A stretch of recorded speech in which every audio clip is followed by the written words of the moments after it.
What is going on YouTube? Joe here with Culination Media, and welcome back to another episode of Pokemon Omega Ruby and Alpha Sapphire Battle Spot Live. This is episode number 10. This is the first one I'm recording since being back from vacation, so that is a lot of fun.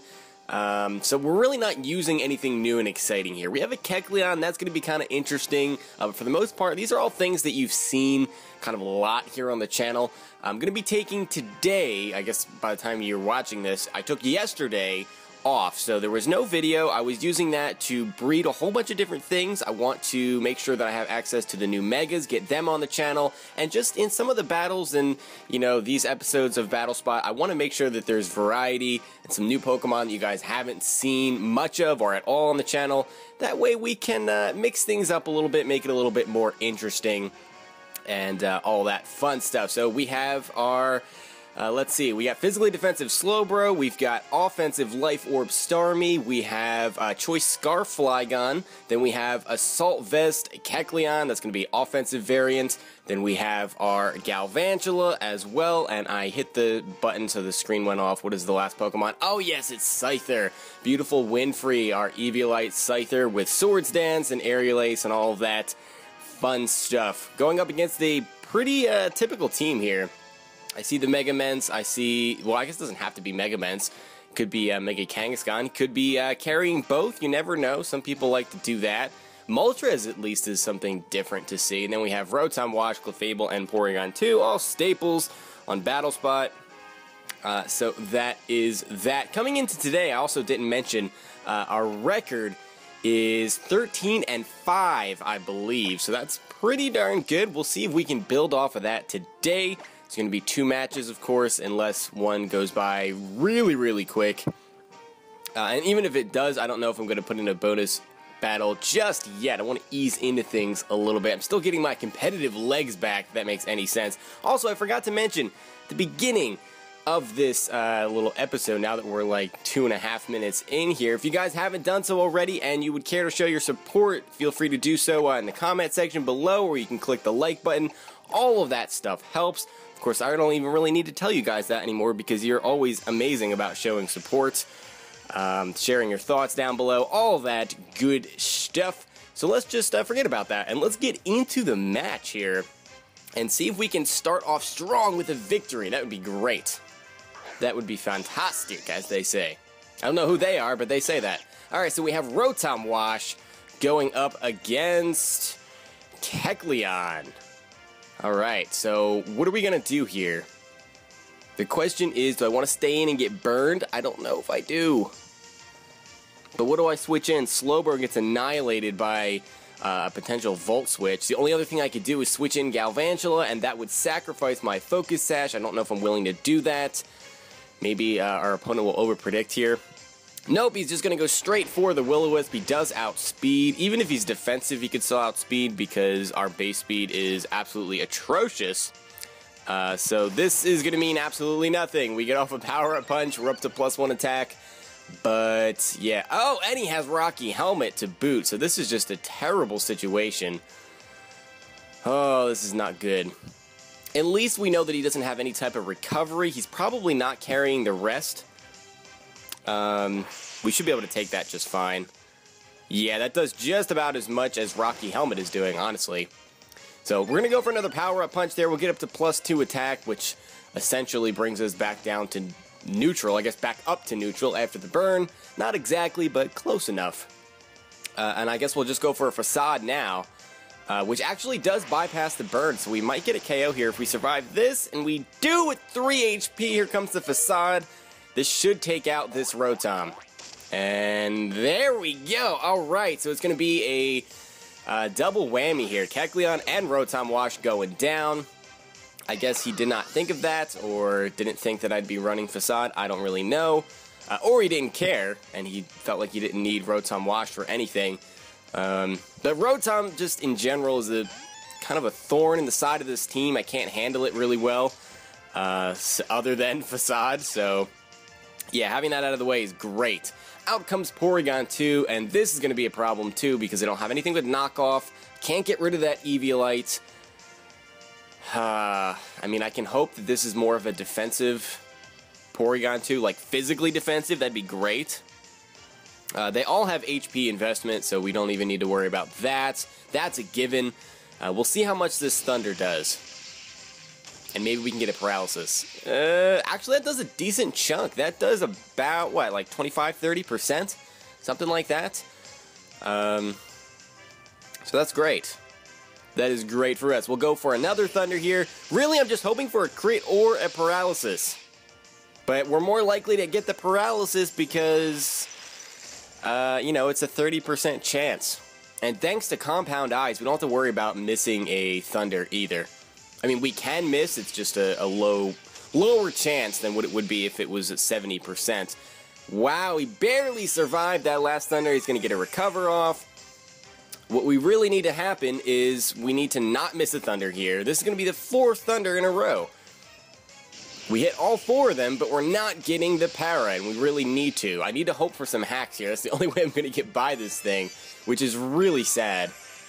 Really, really sad that I'm banking on that, but I kind of have to. And actually, Ice Beam did less than what I thought it would. I figured that would do more than 50%, but it did not. And I'm not invested in HP or anything because, you know, I'm a Galvantula. Gonna go for the Recover again here, and we're not getting any luck.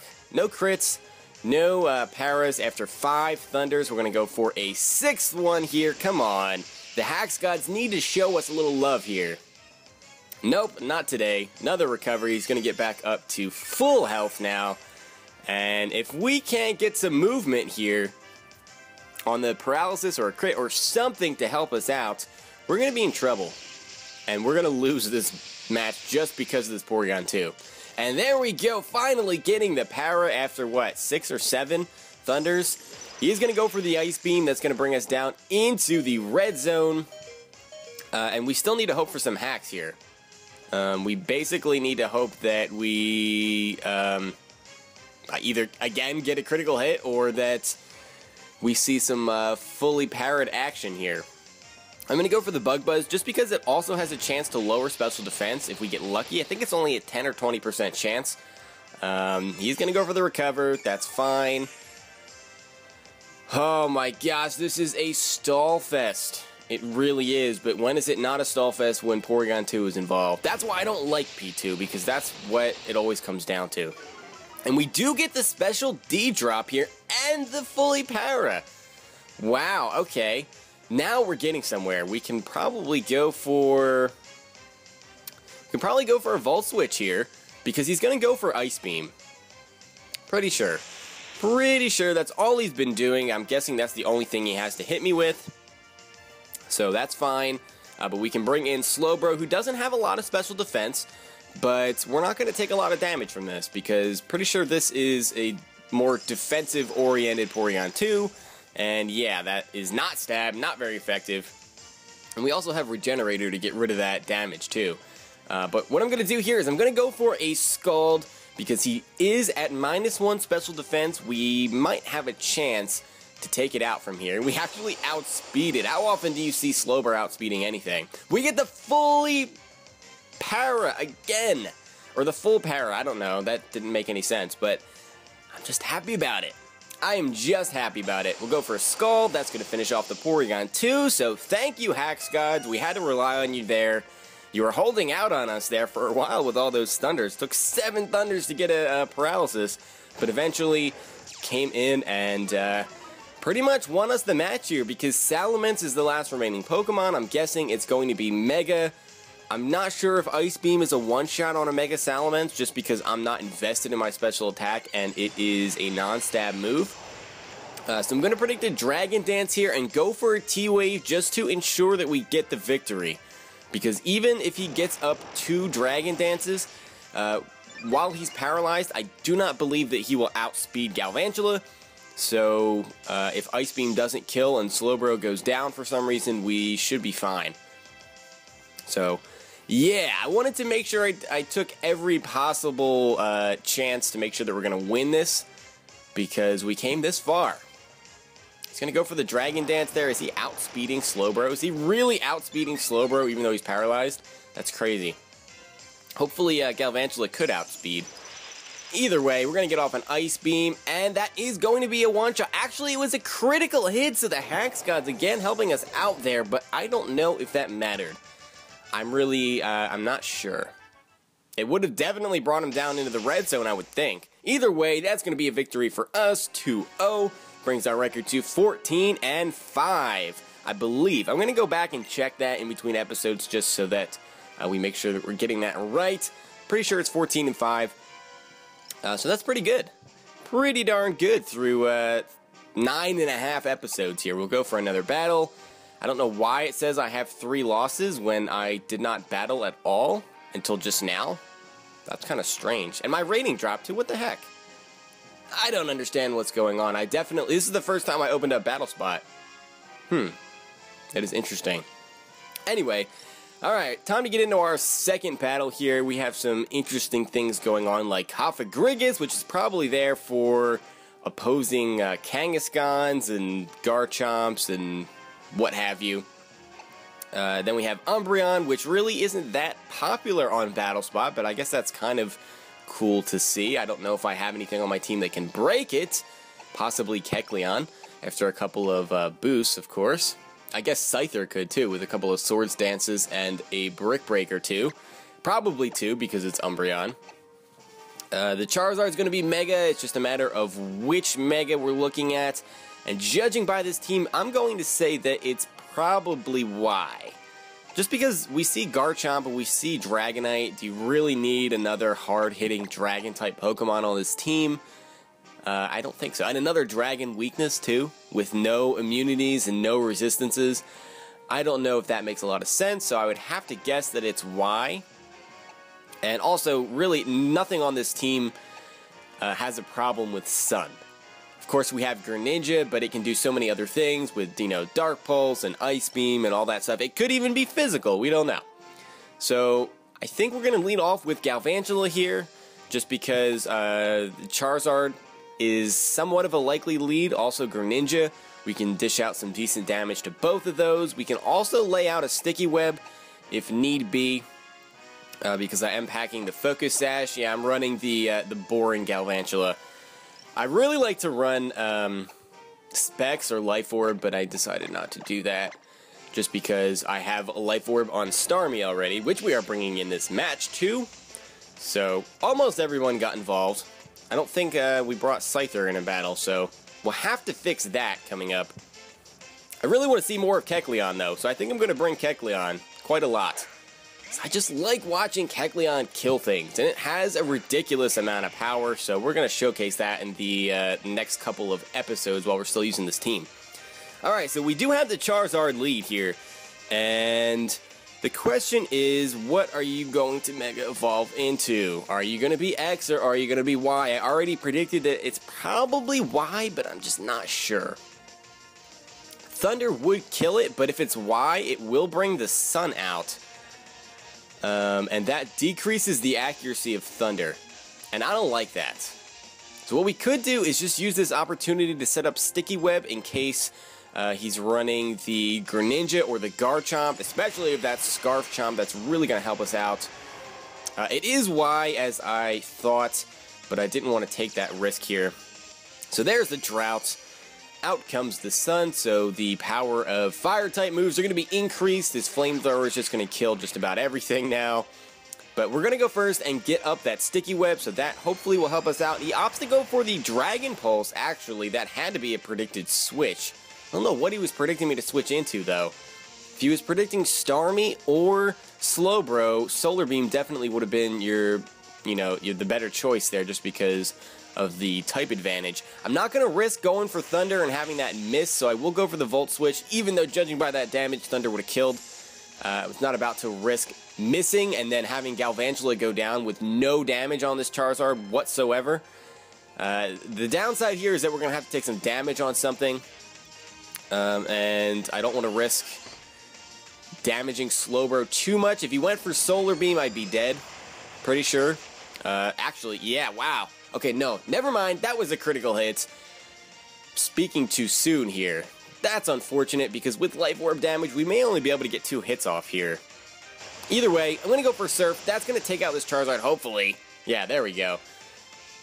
Part of me wanted to go for the Ice Beam there just because of the sunlight being out, but I think Surf is still more when you factor in Stab and the fact that it's super effective. So, yeah. Either way, Dragonite is going to come out next, and the Extreme Speed is painfully obvious. I could one-shot this thing with an Ice Beam if it wasn't for that Extreme Speed, but I am going to make that prediction right now. So I'm going to switch into Slowbro, which is carrying the Rocky Helmet, so we will get rid of the Multi-Scale, and we should be able to follow up with a nice Ice Beam afterwards. And that should take Dragonite out, I would think. So he's probably going to go for Dragon Dance, or he's just going to straight up switch into whatever the other Pokemon he has is. I mean, if it's Garchomp, that's going to die to an Ice Beam too. Nope, he just opts to go for the Dragon Claw. That does a decent amount of damage. He's going to take some more Rocky Helmet damage as well. There comes the Ice Beam, and that is going to not be a dead Dragonite. Wow, okay. I was not expecting that. We can probably just go for a Slack Off here. Oh, he's going to forfeit the match. Never mind. Okay, yeah, we're not even going to get to see what that final Pokemon was. If I had to guess, I'd say it was Garchomp. Yeah, I'd have to say. Or it was Greninja and he didn't have any type of priority and Galvantula would have killed it. I don't know. I just don't know. Was Galvantula even still alive at the end of that match? I'm not even sure. I don't know. Either way, it's a victory for us. It's going to bring our record to 15-5, so we're up to a 10-game differential after 10 episodes. Not too bad at all. So that's where this episode is going to end. We have 2 more parts with this team before I change things up a little bit. I'm going to try to start involving some different megas that you may not have seen on the channel, like I mentioned earlier, and just some different Pokemon. I tend to recycle a lot of the same ones over and over again. They happen to be my favorites. They're just the ones that I like to use. So I'm not going to stop using them. I'm just going to try to mix in some different things here and there. All right. So I'm going to stop babbling now. That is going to be it for this time. Hope you guys enjoyed. If you did, please make sure you're leaving a like, rating, or a comment, or whatever you would like to do. And I will see you all next time. But until then, game on.